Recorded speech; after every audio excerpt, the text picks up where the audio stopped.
Hey everybody. Hi there, welcome back to Planet and God. We are doing our Gospel Reading Challenge.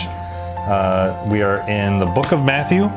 We are on day 8, so chapter 8. And so this is going to be our last day, and then we're going to take a weekend break, and then we'll come back Monday. Yes, we'll come back Monday with chapter 9. This was our longest stretch of reading. Then we get a break, so catch up or whatever, and then we go back into the week. We thought that might be easier this year. Exactly, and which is why we're stretching it out from the end of Thanksgiving until the new year. Yep, so... Cool. All right, ready? I'm ready. Let's get into chapter 8. So, I don't know about you, but I wanted to start off chapter 8 with a little bit of introductory material. Okay. Because it's very key to helping us understand chapter 8 and what's going to happen, especially as we get up to chapter 12. Very important to know by the time we get up to 12. So at some point in history, the Jews had separated, or the rabbis had separated miracles into two categories. You had category A, which was miracles that anyone would be able to perform through the power of God, Spirit and power of God, and messianic miracles, category B, which are miracles that only Messiah would be able to do. And we see as we go through, especially in chapter 8, Jesus Christ does both of them, the general miracles and the messianic miracles. The rabbis also taught that there were three specific miracles that were messianic in nature. Do you remember what they are? We talked about them before. The messianic miracles? Yeah. I think one is mute. Yep. Casting out of a mute demon. The other one was...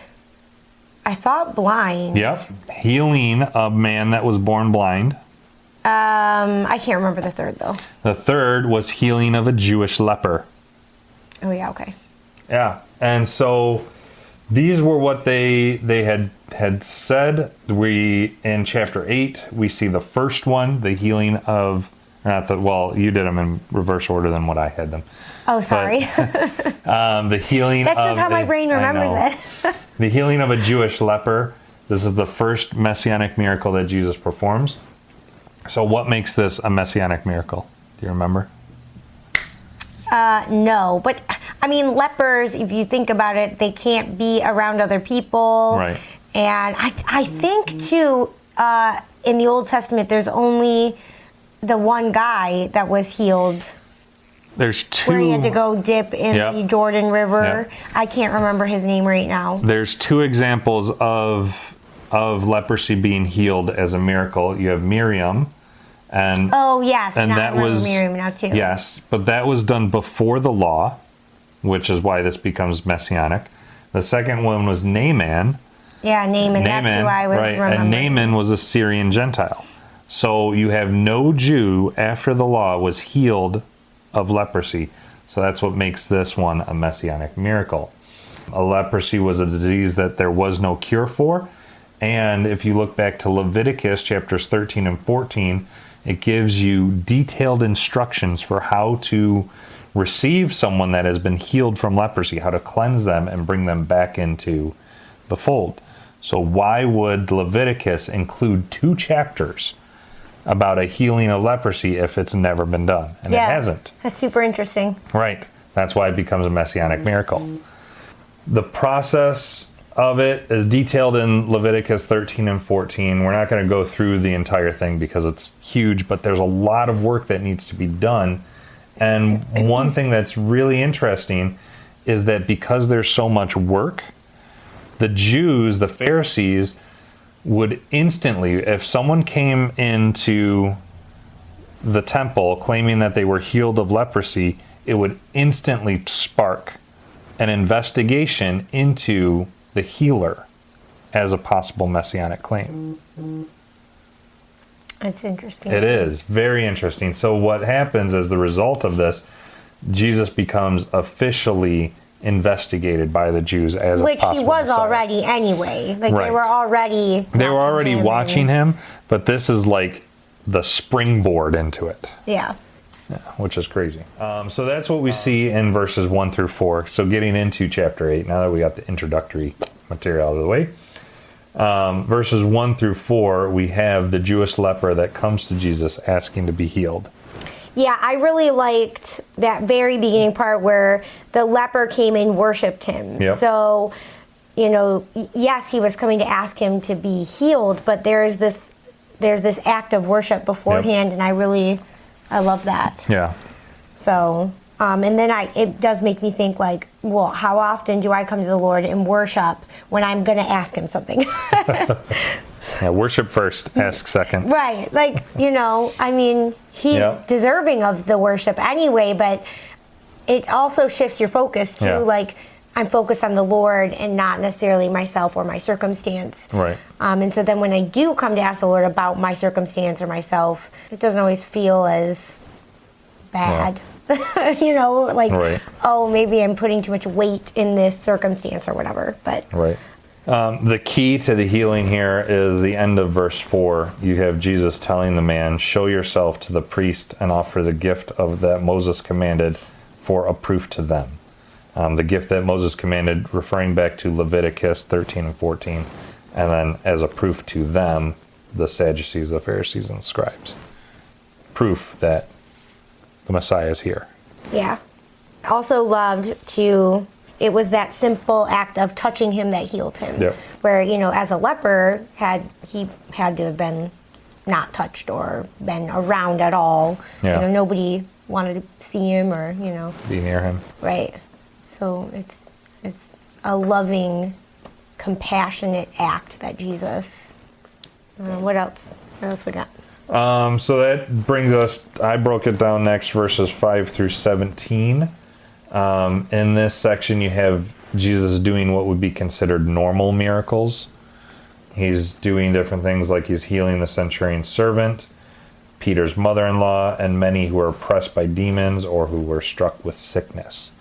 So you have the messianic miracle and then a whole host of regular miracles that he's performing. What I love about the centurion is that, he's like, he basically just believed, and he's like, he was going to come and heal him, and he was like, no. All right, just say the word. Right. And it'll be done. There's which is good. Lots of, so much faith within that, just those words, Yes. I think what's really important to see here, verse 11, really shows that the Gentiles will be part of the millennial kingdom, right? So that Jesus, yes, he is a Jew. Yes, salvation is to the Jew first, but it's also to the Gentile. Yeah. Like Jesus came to save the world, not just Yeah, the I mean, Jews. it says, 11 you said, and I say to you that many will come from east and west Right. and sit down with Abraham, Isaac, and Jacob in the kingdom of heaven. Yep. Comforting to know, too. Right. That we'll all be there. Yeah. And then it's interesting to note how Jesus casts out demons. We see this, verse 16. He cast out the spirits with a word. Right? Jesus just uses a word and they're gone, like instantly.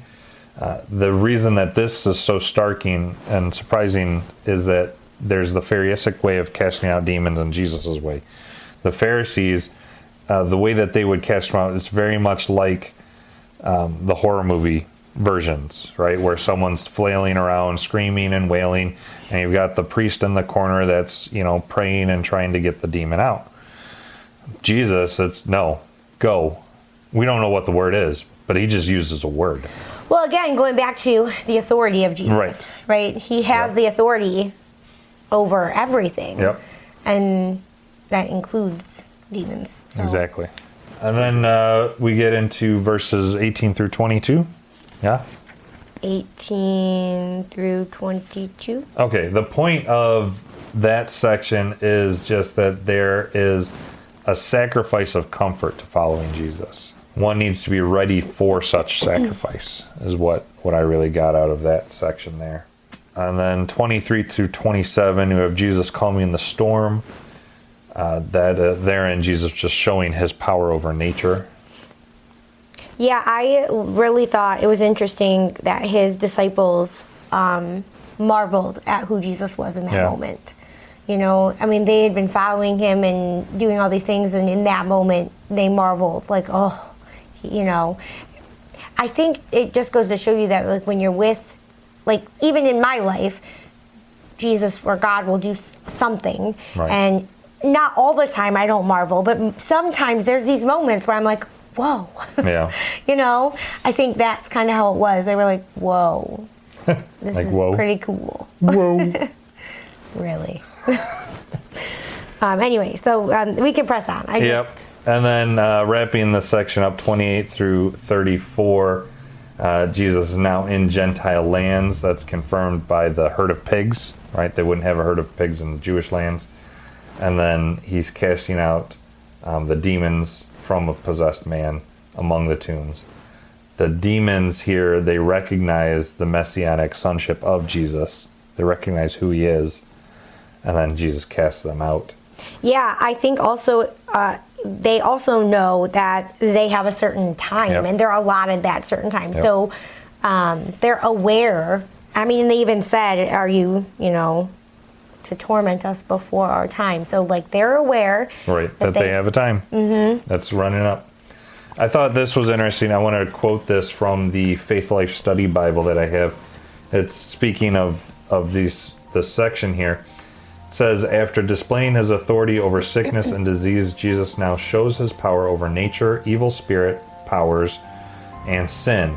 These acts confirm the demons' confession in 8:29 that Jesus is the Son of God. So Jesus actually doing the work, confirming their claims, even though the claims of a demonic was not admissible in court, if you will, from a legal perspective. Jesus' actual actions confirm what they are saying. Yeah. Awesome sauce. Anything else? Nope, I think that's it. Cool. Well, that's chapter 8. We will catch you tomorrow. Nope, in a weekend. In the weekend. We will catch you on Monday. Monday, right. All right, so we will catch you 2 days to catch up, and then Monday will be chapter 9. 2 days to catch up, Monday, chapter 9. All right, bye. All right, see you then.